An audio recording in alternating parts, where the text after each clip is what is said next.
Assalamualaikum, selamat pagi. Agak karya Bapak Pemirsa, seputar iNews Sulsel kembali hadir menyapa Anda dengan beragam informasi yang telah kami siapkan. Berikut kami hadirkan untuk Anda 3 informasi diantaranya. 2 pelajar di Kota Makassar menjadi korban begal, 1 korban terluka terkena busur.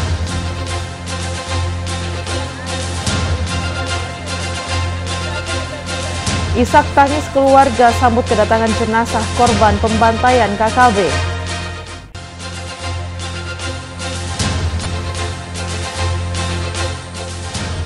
Seekor sapi terperosok ke dalam sumur sedalam 2 meter. Selain cuplikan tadi, kami juga akan hadirkan informasi lainnya untuk Anda pemirsa. Bersama saya Nana Jamal, inilah seputar iNews Sulsel selengkapnya.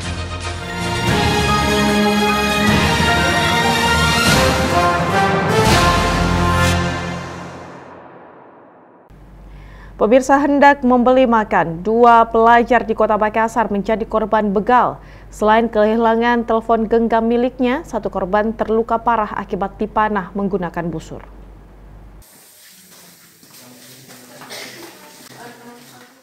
Untuk kesekian kalinya, lagi dan lagi, aksi begal kembali terjadi di Kota Makassar. Kali ini menimpa 2 orang pelajar SMK asal Kabupaten Wajo atas nama Dan Jaya Putra dan rekannya. Beginilah kondisi salah satu korban begal atas nama Dan Jaya Putra saat menahan rasa sakit di atas kursi roda. Korban subuh kemarin menjadi korban pembegalan oleh belasan pemuda bersenjata tajam yang hanya dapat terdiam sambil menahan rasa sakit tertancap anak panah di bagian lengan kirinya. Aparat kepolisian dari Jatanras Polrestabes Kota Makassar yang menerima informasi ini langsung mendatangi Rumah Sakit Bayangkara dan mengumpulkan keterangan dari korban. Di hadapan polisi yang berpakaian preman, korban menceritakan kronologis kejadian yang dialaminya. Menurut korban, Daan saat itu sekitar pukul 3:15 subuh hari, dirinya bersama seorang rekannya mengendarai sepeda motor menuju warung untuk membeli nasi dan kartu kuota. Namun tiba-tiba saja di tengah perjalanan, tepatnya di Jalan Deng Tata, perbatasan Kota Makassar dan Kabupaten Goa, dirinya dihadang oleh sekelompok pemuda mengendarai sepeda motor dengan bersenjata anak panah busur. Sambil mengeluarkan kata-kata kasar, mereka terancam. Korban akhirnya menghindar, namun salah satu pelaku merampas handphone miliknya lalu melepaskan anak panah ke bagian lengan kirinya. Meski telah kehilangan handphone dan terkena anak panah, korban tetap berlari bersama rekannya untuk menyelamatkan diri hingga para pelaku kabur meninggalkannya. Keluar beli makanan sama kuota. Baru pas ke telepon bapakku, pas enggak juga keluar dari lorong kosku. Masuk ngetarik HP-ku. Di situ kaget enggak. Baru pas ku lari dulu temanku tuh yang bawa motor. Dari duluan kipas baru 1 langkah aku tinggalkan motor, aku langsung dapat. Langsung dia lepaskan anak panah. Iya, langsung. Itu sekitar berapa banyak orang tadi pelakunya? Lumayan banyak, Kak. Puluhan begitu? Kurasa 10 ada. Lebih dari 10? Karena di depan ada, di belakang enggak banyak sekali. Itu mereka naik motor semua? Itu ada berapa orang yang kamu lihat bawa busur? Yang bawa busur, yang kentar sekali mata aku, 2 yang sebelah kanan sama sebelah kiriku. Hingga saat ini korban masih menjalani perawatan di Rumah Sakit Polri Bayangkara, sementara aparat polisi dari Jatanras Polrestabes Kota Makassar masih terus melakukan penyidikan guna meringkus para pelaku. Dari Kota Makassar, Muhammad Nurbone, iNews melaporkan. Pemirsa, ratusan supporter PSM Makassar bersama Aremania menyalakan 1000 lilin dan doa bersama di Monumen Mandala Kota Makassar. Aksi yang turut dihadiri perwakilan supporter tanah air seperti The Jack dan Bonek serta Lamania sebagai bentuk duka cita mendalam atas tragedi di Stadion Kanjuruhan Malang yang menewaskan ratusan supporter.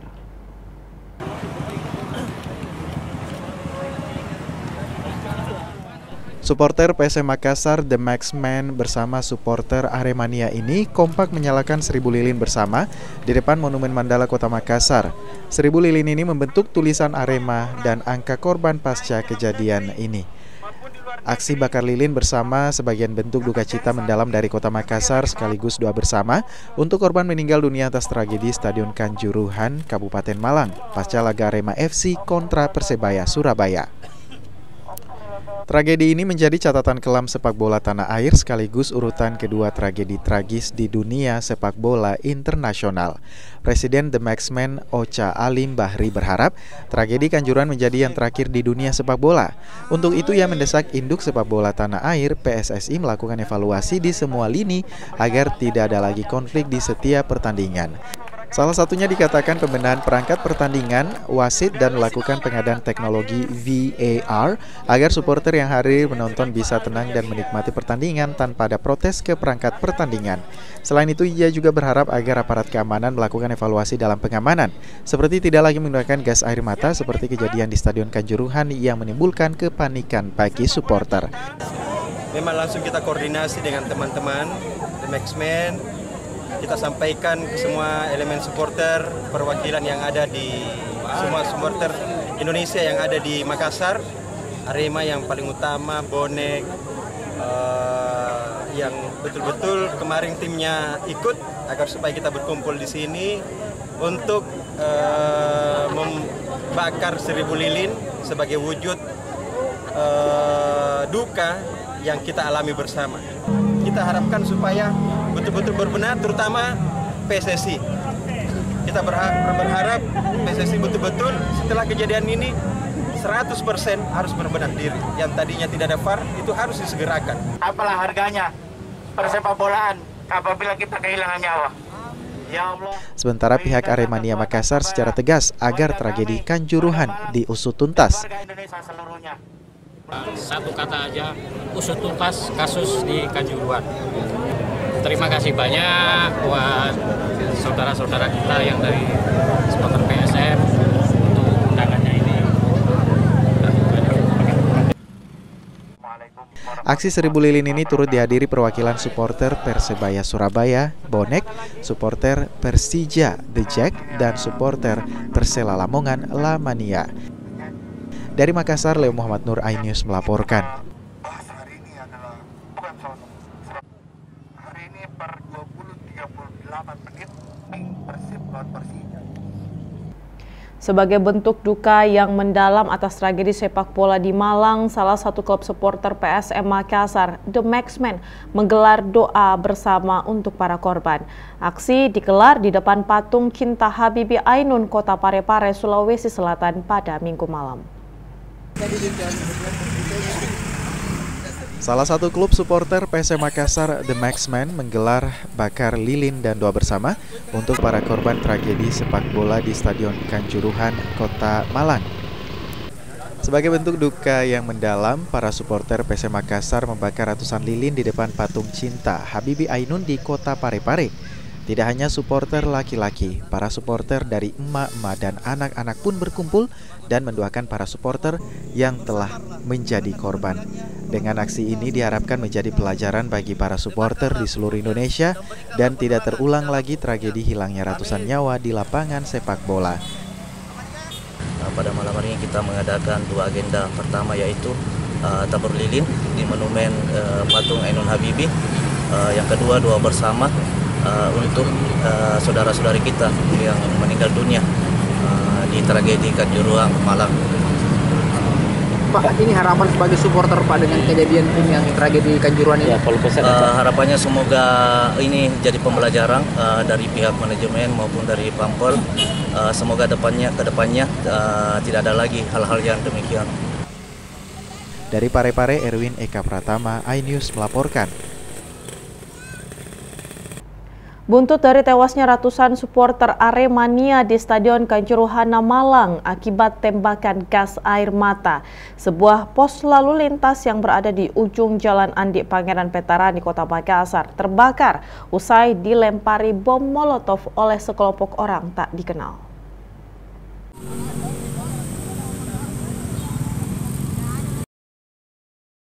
Sebuah pos lalu lintas Polrestabes Makassar yang berada di ujung Jalan Andi Pangeran Veterani, Kota Makassar terbakar usai dilempari bom molotov oleh sekelompok orang tak dikenal.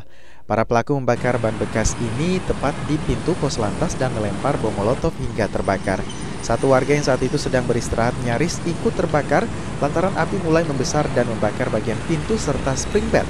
Pasca kejadian ini, unit Jatanras Polrestabes Makassar langsung menggelar olah TKP di lokasi kebakaran. Hingga kini polisi masih melakukan penyidikan dan mengejar para pelaku. Dugaan sementara pembakaran ini buntut dari tewasnya ratusan supporter Aremania akibat mencium gas air mata dari polisi yang saat itu menghalau kerusuhan di dalam Stadion Kanjuruhan, Malang. Tak hanya membakar pos lalu lintas, para pelaku juga meninggalkan jejak di dinding samping pos lalu lintas. Dari lokasi kejadian, polisi mengamankan beberapa ban bekas, spanduk, dan sejumlah botol berisi bensin yang digunakan untuk melempar pos lalu lintas hingga terbakar. Ada tulisan yaitu polisi pembunuh supporter Arema. Jadi ini dimungkinkan berkaitan dengan imbas kejadian di Stadion Kanjuruhan, Malang. Apakah ada saksi yang sudah diperiksa terkait hal ini dan berikut barang buktinya atau bagaimana? Ya, 2 orang saksi sudah diminta keterangan yang berada di TKP pada saat itu. Kalau barang bukti apa di lokasi? Ya, barang bukti yang ditemukan itu ada spanduk, ada ban bekas, dan ada botol dari yang mungkin di tempat ya pakan bensin. Ya. Dari Makassar, Yoel Giorgino Yusvin, iNews melaporkan.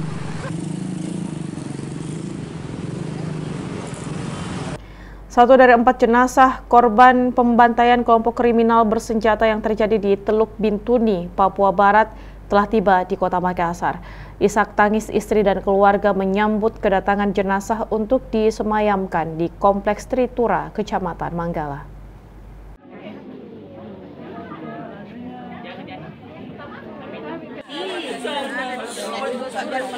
Isak tangis istri dan keluarga menyambut kedatangan jenazah Sudarmin, salah satu korban pembantaian kelompok kriminal bersenjata atau KKB yang terjadi di Teluk Bintuni, Kabupaten Papua Barat. Istri dan ibu korban tak henti-hentinya menangis saat melihat peti jenazah diturunkan dari atas mobil ambulans. Keluarga tak menyangka jika Sudarmin harus meninggal secara tragis di tangan kelompok kriminal bersenjata. Jenazah almarhum selanjutnya disemayamkan di rumah duka dan rencananya akan dikebumikan pihak keluarga di tempat pemakaman umum Sudiang, Kota Makassar. Seperti diketahui, almarhum Sudarmin sudah 10 tahun bekerja sebagai supir truk pembangunan jalan di pelosok Teluk Bintuni, Kabupaten Papua Barat. Sosok almarhum di mata keluarga dan tetangga dikenal ramah dan mudah bergaul. Terus terakhir kapan beliau komunikasi sama pihak keluarga itu, Pak?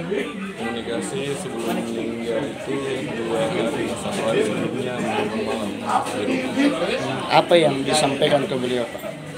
Dia cuma tiba-tiba minta untuk ya mau bicara dengan ibu. Hanya itu perbedaan. Berulang-ulang. Sudarmin merupakan satu dari 3 korban lainnya yang tewas dan dibantai kelompok kriminal bersenjata KKB saat mengerjakan proyek pembangunan jalan di Teluk Bintuni, Kabupaten Papua Barat. Dari Makassar, Yoel Giorgino Yusvin, iNews melaporkan. Pemirsa, kami masih akan kembali hadir dengan informasi lain, di antaranya razia mesum di sejumlah wisma di Kota Makassar menjaring sejumlah pasangan. Selengkapnya sesaat lagi.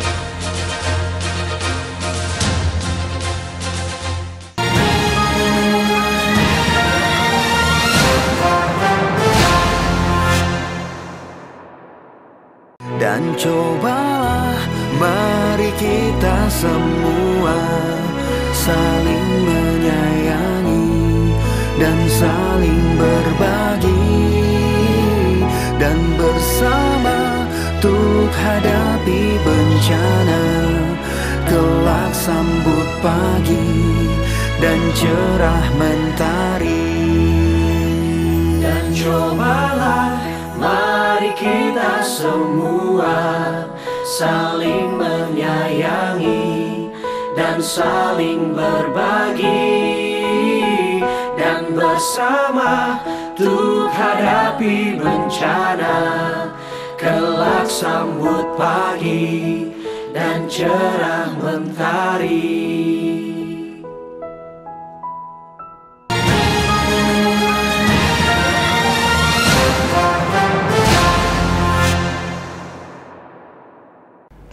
Terima kasih Anda masih bersama kami. Pemirsa, razia mesum di sejumlah wisma di Kota Makassar menjaring sejumlah pasangan muda-mudi dan wanita yang diduga sebagai pekerja seks komersial. Saat dirazia, pasangan ini mencoba mengelabui petugas hingga memaksa petugas memanjat pintu kamar.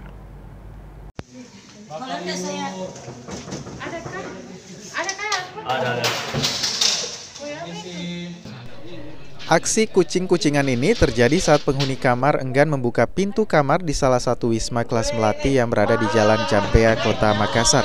Pasangan ini bahkan bersembunyi untuk mengelabui petugas yang terus mengetuk pintu kamar wisma. Petugas mendapati penghuninya adalah muda-mudi bersembunyi di balik gorden agar bisa mengelabui petugas yang mengira kamar ini kosong.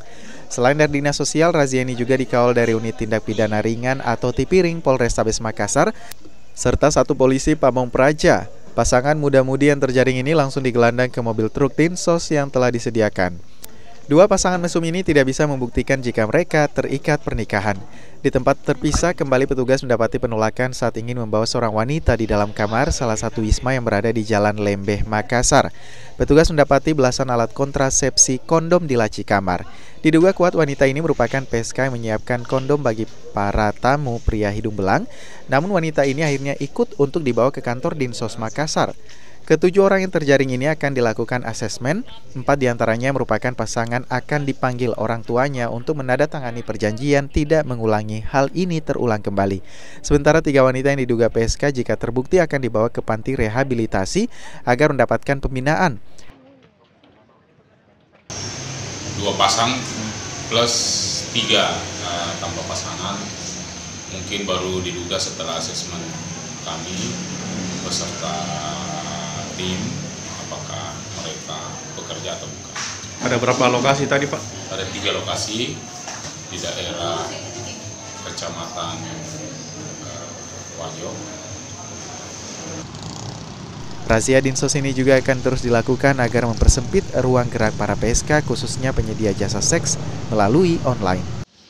Dari Makassar, Leo Muhammad Nur, iNews melaporkan.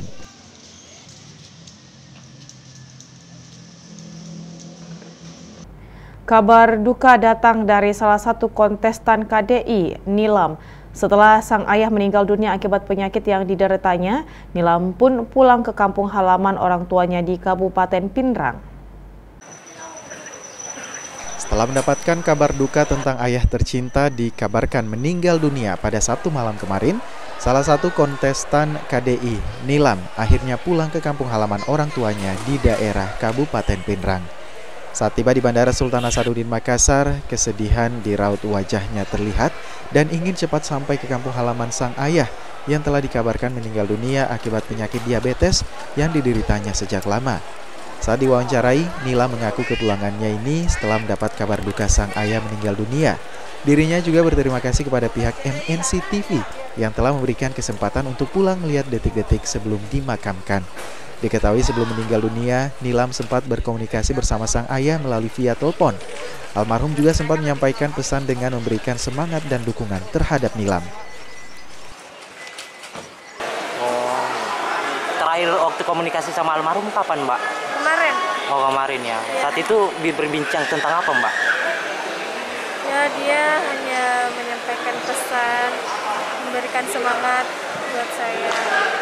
Itu aja sih, Pak. Karena dia tuh nggak buat ngomong. Kalau untuk keluarga sekarang yang di rumah duka, gimana Mbak di sana? Apakah masih menunggu Mbak Nila? Iya, untuk masih menunggu. Tapi persiapan sudah ada ya, sudah Mbak? Iya. Sudah ada ya. Rencananya kepulangan Nilam ke kampung halaman orang tuanya ini hanya berlangsung selama 1 hari setelah proses pemakaman jenazah sang ayah. Meski Senin, Nilam akan kembali tampil di panggung KDI. Dari Makassar, Wahyu Ruslan, iNews melaporkan.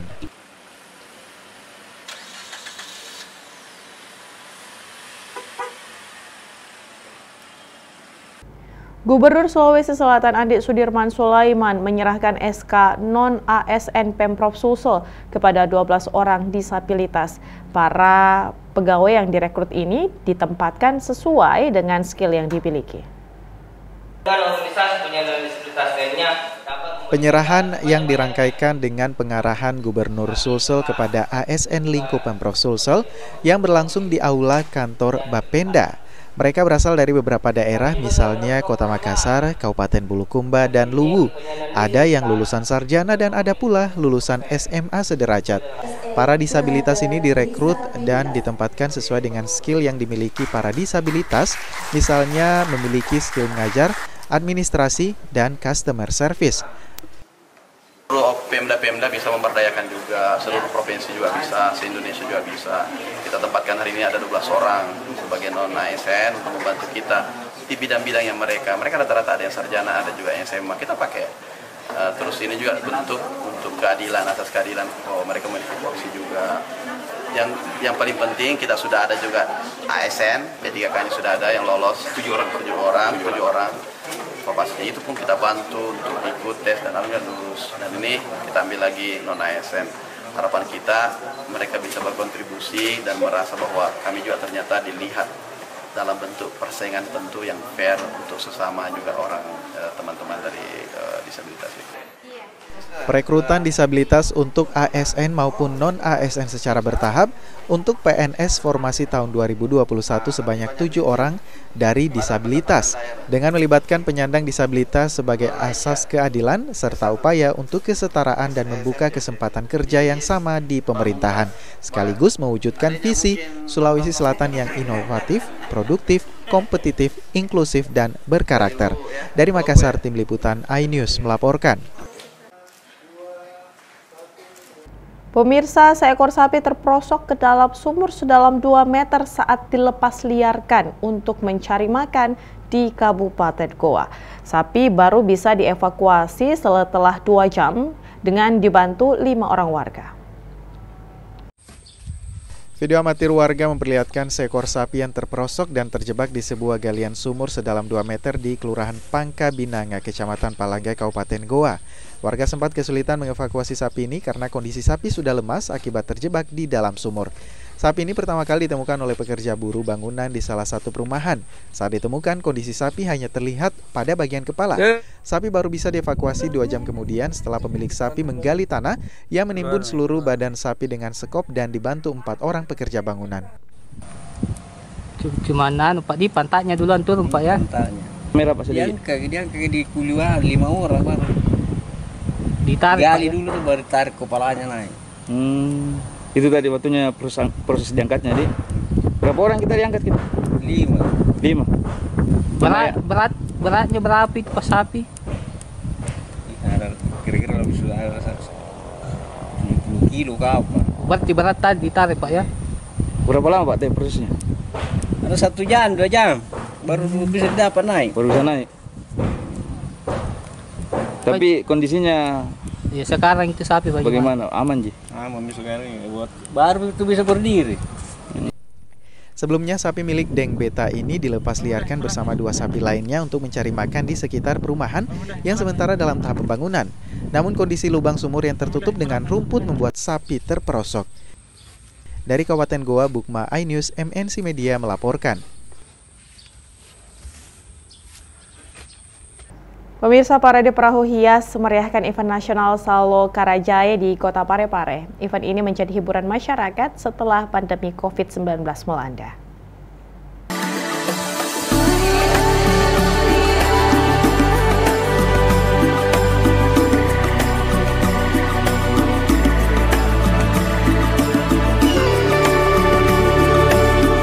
Beginilah parade perahu hias pada event nasional Festival Salo Karajae di Kota Parepare. Sebelum mengikuti parade perahu hias, perahu milik nelayan ini dihiasi dengan pernak-pernik hingga semenarik mungkin. Setiap perahu yang dihias memiliki ciri khas tersendiri, seperti Dinas Kebersihan Kota Parepare yang mendekorasi perahu dengan model mobil sampah, hingga Dinas Kesehatan yang memajang jarum suntik besar di perahu hias mereka, bahkan ada yang menyerupai burung cendrawasih. Event tahunan di Kota Parepare ini kembali digelar setelah sempat tidak dilaksanakan karena pandemi COVID-19.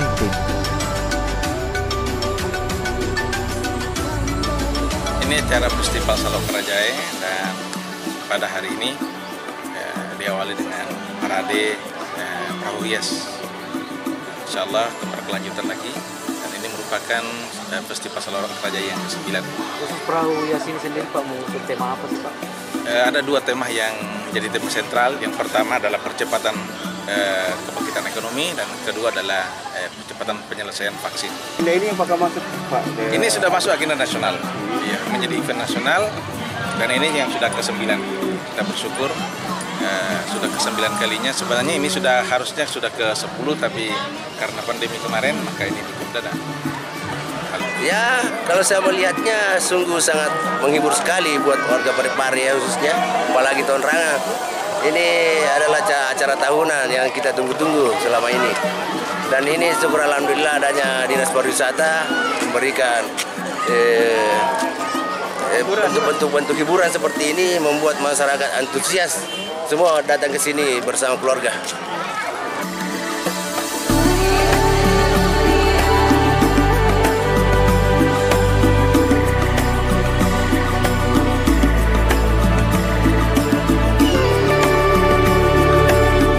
Dari Parepare, Erwin Eka Pratama, iNews melaporkan.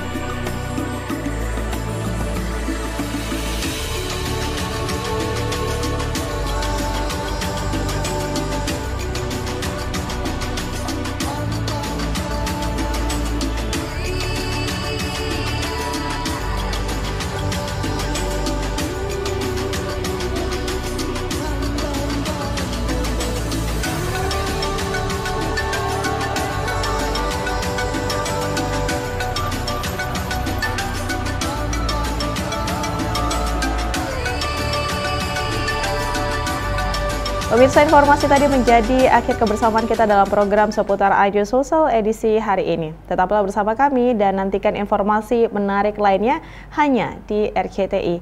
Saya Nana Jamal, terima kasih telah menyaksikan. Jaga selalu kesehatan Anda dengan tetap menerapkan protokol kesehatan. Sampai jumpa. Salamat kita pada salamat.